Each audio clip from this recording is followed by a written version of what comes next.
municipi de la Comunitat Valenciana que de moment s'ha adscrit a això de la teoria del bé comú. Sí. M'ensenya el poble, passegem un poquet, filosofia del bé comú. Això és un poc raro. Com s'aplica això a un ajuntament? Vaig a posar un exemple. Si es construïx d'una manera determinada, en materials ecològics, que es posen plaques solars o energies alternatives, que es trenquen totes i cadascuna de les barreres arquitectòniques, aleshores també tenen unes bonificacions en l'impost de construcció i també en l'impost de béns immobles. Tots aquells empresaris que també generen ocupació també tenen les mateixes bonificacions. Anem jugant en aquesta línia per a anar generant el bé per a la majoria de gent. En el tema impositiu, en els impostos, com s'aplica això del bé comú? Primer, jugar a que n'hi hagi els mínims agravis comparatius. Què fem? Augmentar en el que s'anomenen impostos directes. Per exemple, l'IBI. Aquell que més té més ha d'aportar. Els que més tenen més paguen, diguem-ho així, no? Nosaltres estem en aquesta línia. La gent que té diners, què diu?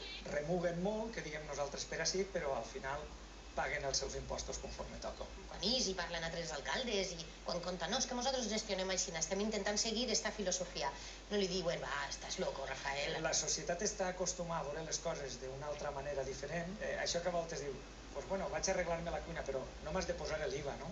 Com tots pensem una miqueta aixina, doncs quan parlem de que una ètica social allí on estiguem i treballar de la manera més honrada possible on estem, doncs això sembla que és d'un altre món.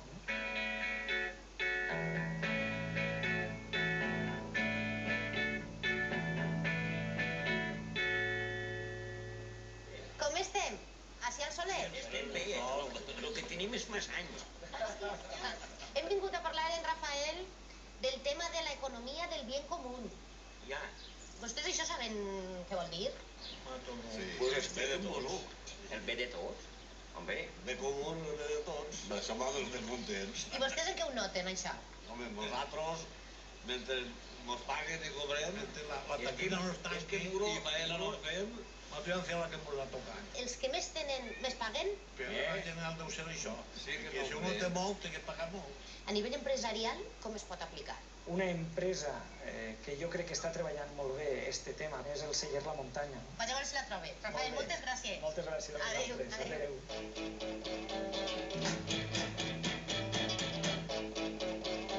Hola, Joan. Què diferència esta empresa de qualsevol altra empresa? Nosaltres tenim clar que els diners són un ferrament fonamental, però no són l'objectiu únic. En fi, una sèrie de valors més enllà de l'econòmic. Jo a tu, Joan, tampoc no te veig ni físicament ni de forma de pensar com aquest format, aquesta idea de l'empresari que tenim d'entragetat. I a voltes estos de la jaqueta, la gomina i de més, quizás estan massa instal·lats en aquesta part financera, que és la que crec que ha rebentat ara en les mans. Si guanya diners té èxit, si no guanya diners has punxat. Jo crec que la visió de l'empresari també hauria que modificar-la perquè l'empresari és un actor social.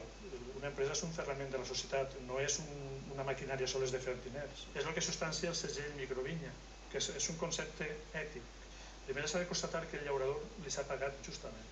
Després que es treballa en respecte a la mare terra i en varietats autòctones. Que es nota que aquesta empresa on viu facilita o té que veure que el món siga millor d'alguna manera. I l'últim és que per promocionar-se el màrqueting que té que emprar té que estar vinculat a la cultura de la terra. Poseu una poesia en cada botella de vi. Sí, perquè... Valenciana, d'autors de la zona. Per suposar, però el nostre vi parla valencià. Nosaltres necessitem tindre amics. Llavors, volem premiar o volem fer descomptes a qui formi part del nostre grup d'amics. Per formar part del grup d'amics hem de fer una inscripció i pagar una quota. La quota és demostrar-nos que la persona que vol pertenèixer en el seu temps lliure fa alguna cosa perquè el món siga millor. No té que pagar res?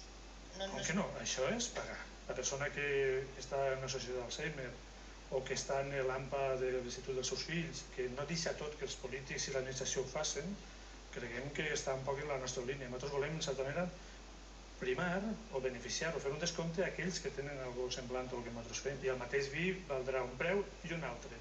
El rebaixat serà per qui certifique que forma part de Vi Amics. Des que mostrem el concepte ètic i com ho fem, s'han obert els mercats.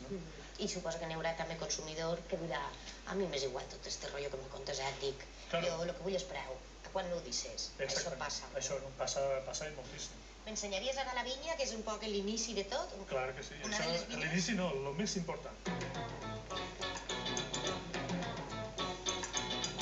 Això és una microvinya. Dins del meu concepte de tesor, això és un tesor.